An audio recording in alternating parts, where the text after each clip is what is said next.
Olá para você que começa o seu fim de semana ligado aqui com a gente nas notícias do PT e do governo Lula. E aqui a gente resume para você nos próximos 13 minutos os principais acontecimentos da semana. A PGR denunciou Bolsonaro e outras 33 pessoas por tentativa de golpe de Estado. Presidente Lula firma 20 acordos bilaterais com Portugal. Desemprego atinge menor nível da história. E Lula vai participar do aniversário do PT neste sábado no Rio de Janeiro. Você vai ver essas notícias e muito mais. Muito prazer, eu sou Carol Brito e esse é o 13 Minutos, o podcast semanal de notícias da rede PT de comunicação.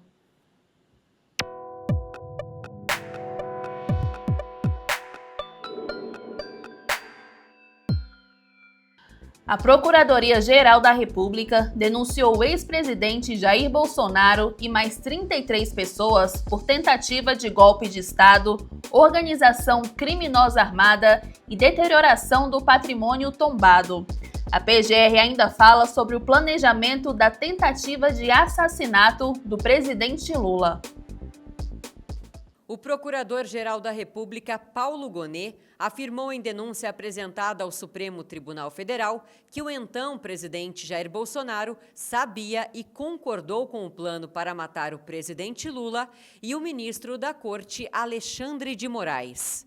Se a denúncia for aceita pelo STF, Bolsonaro vai se tornar réu e passa a responder a um processo penal no tribunal. No documento enviado para a Corte, a PGR lista os atos que fundamentaram as acusações em cada um dos crimes.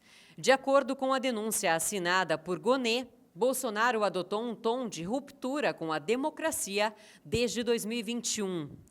O presidente Lula falou em entrevista sobre a investigação contra Bolsonaro.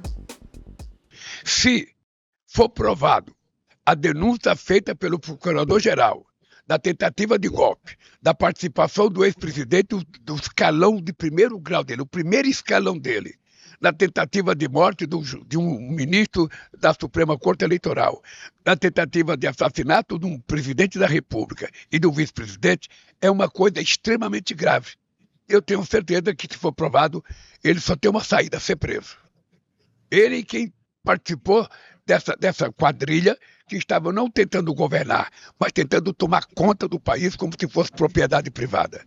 Obviamente que eu acho que eles terão o direito de se defender, terão o direito de dizer que é mentira, mas se for provado, não tem outra solução senão ser condenado.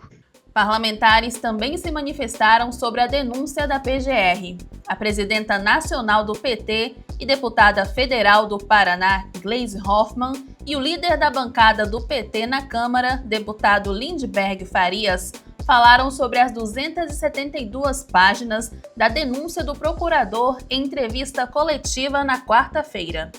A intenção era não deixar Lula ser presidente do Brasil, impedir que ele ganhasse a eleição e impedir que ele fosse diplomado. E isso fica claro porque eles começam essas ações em março de 2021. E qual é o fato político que nós temos em março de 2021?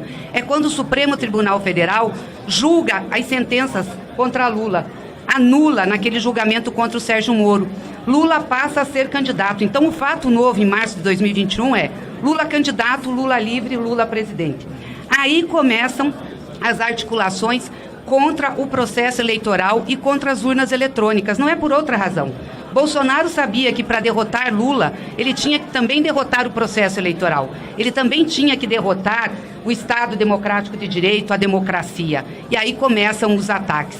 E é estarrecedor saber ali também em detalhes que Bolsonaro foi consultado sobre o plano para assassinar o presidente Lula, para assassinar Alckmin, para assassinar o ministro Alexandre de Moraes. E anuiu com isso, está lá na denúncia, ele anuiu, ele acordou com isso, é estarrecedor. O que a gente leu é para chocar o país. Ninguém aqui está comemorando, festejando, porque o ex-presidente foi denunciado, vai ser julgado e vai ser condenado pelo Supremo Tribunal Federal. Os fatos aqui, pessoal, são gravíssimos. Essa é uma das páginas mais tristes da história desse país. Isso aqui é comprovação. Mensagens de WhatsApp. O Brasil precisa passar a limpo essa história. Não estamos aqui numa questão de disputa política, vingança, nosso opositor. Não. O que houve é muito sério. Tem a ver com democracia. Tem a ver com fortalecimento das nossas instituições. Nós aqui só queremos uma coisa nesse momento: justiça. O ministro do Supremo Tribunal Federal, Alexandre de Moraes, autorizou ainda na quarta-feira a divulgação da delação premiada do tenente-coronel Mauro Cid, um dos denunciados pela PGR.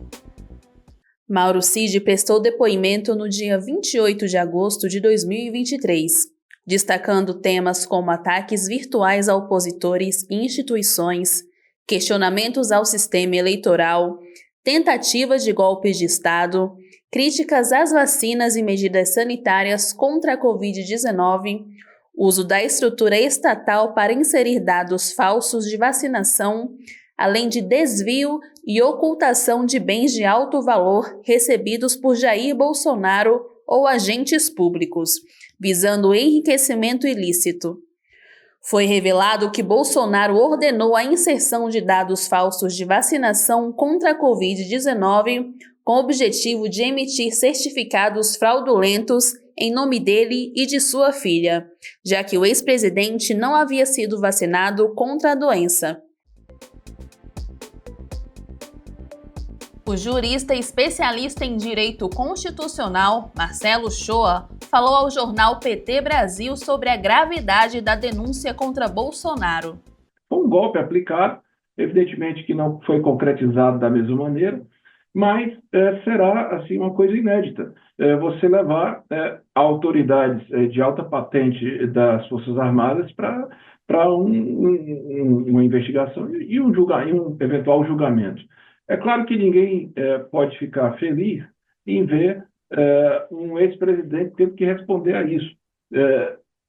Porém, é preciso que esse ex-presidente responda a isso, porque ele simplesmente frustrou a nossa democracia e tentou golpear a todas as brasileiras e brasileiros da forma mais sorrateira possível, rasgando a Constituição, se assenhorando, tentando se assenhorar dos demais poderes e usurpando o mandato dele. Então, é gravíssimo, mas tem que acontecer. O secretário de Relações Institucionais do governo da Bahia, Adolfo Loyola, falou ao Café PT sobre as relações entre os municípios e o governo federal. O governo Lula reorganizando o Pacto Federativo, que tinha sido esfacelado nos últimos 6 anos, pós o golpe, então acabou, não se tinha mais SAMU, não se tinha mais política pública na ponta, não tinha mais não tinha mais conversa de creches, não tinha mais política pública. Então esse Pacto Federativo recomposto é importantíssimo. Então tem linha de financiamento do PAC, tem obra para as prefeituras pequenas, tem saneamento, então é toda uma nova reconstrução do Brasil. Nada mais casa tão bom quanto a União em Construção como esse evento dos prefeitos, que o munícipe e o povo mora nos municípios. É o prefeito que é o para-raio lá, independente da coloração partidária. O desemprego registrou a maior queda histórica no país desde 2012. A repórter Denise Coelho, da Rádio PT, traz as informações. A taxa anual de desemprego no país foi a menor da série histórica em 14 estados brasileiros em 2024. É o que revela a pesquisa PNAD contínua trimestral divulgada pelo IBGE. O Instituto já havia divulgado que o país encerrou o ano passado com a menor taxa média de desemprego, de 6,6%, desde o início da série histórica em 2012. Agora, o Instituto trouxe o recorde por estado. Seguindo o padrão internacional, o IBGE classifica como desocupadas pessoas que não trabalham, mas que estão ativamente em busca de uma oportunidade. A redução da desocupação foi recorde nos estados do Acre, Amazonas, Amapá, Tocantins, Maranhão, Rio Grande do Norte, Alagoas, Minas Gerais, Espírito Santo, São Paulo, Santa Catarina, Mato Grosso do Sul e Mato Grosso. Darlene Pereira, eleita prefeita de Rio Grande em outubro, falou sobre os primeiros meses de trabalho na prefeitura do município gaúcho.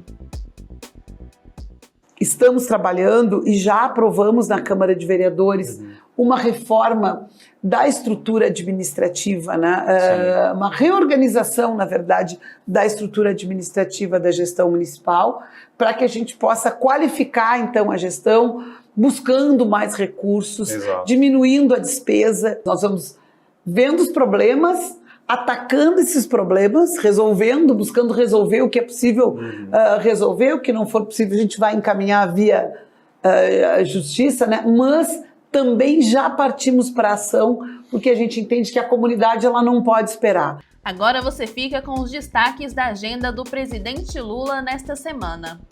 Lula recebeu o presidente de Portugal, Marcelo Rebelo de Sousa, e o primeiro-ministro Luiz Montenegro para assinatura de acordos comerciais entre os dois países. Conversamos sobre o comércio bilateral, que alcançou a cifra de 4,7 bilhões de dólares no ano passado. O intercâmbio com Portugal está adquirindo um perfil diversificado, com integração de cadeias produtivas relevantes e que favorece a exportação de produtos brasileiros de maior valor agregado. A expectativa é que esta relação se aprofunda ainda mais quando o acordo Mercosul e União Europeia entrar em vigor. Ainda com o presidente de Portugal, Lula entregou o prêmio Camões 2024 para o filho de Adélia Prado, vencedora da distinção concedida pelos dois países. Lula participou ainda da cerimônia de retomada da indústria naval em Angra dos Reis. Na quinta-feira, o presidente deu entrevista à Rádio Tupi do Rio de Janeiro sobre os investimentos do governo federal. Você não pode gastar à toa. Na presidência da República, você tem que fazer a mesma coisa, você não pode gastar aquilo que você não tem. E você só pode se endividar para fazer um ativo que vai melhorar a vida do povo brasileiro. Eu não estou governando pela primeira vez. Eu fui um presidente que fiz superávit de 4,25% nesse país. Eu fui um presidente que paguei o FMI. Eu fui um presidente que fiz uma reserva de 370 bilhões de dólares, coisa que o Brasil não tinha. Então, quando eu vejo alguns setores, alguns especialistas falar de déficit de gasto do governo, ele está sendo irresponsável. Possivelmente ele queira viver de especulação. E nós não vamos permitir. Porque se tem alguém nesse país que quer cuidar corretamente da economia, é o ministro Fernando Haddad. Se tem uma pessoa que quer cuidar, sabe, do déficit fiscal zero, sou eu. Mas a gente não vai ser responsável de fazer o pobre se sacrificar. E neste sábado está prevista a participação do presidente Lula na festa em comemoração aos 45 anos do PT no Rio de Janeiro. E esse foi mais um 13 Minutos com os destaques dos últimos dias na TV PT. Se você ainda não segue o 13 Minutos no seu aplicativo, clica aí no botão seguir para não perder nenhum episódio. Agora eu me despeço de você, desejando um ótimo final de semana.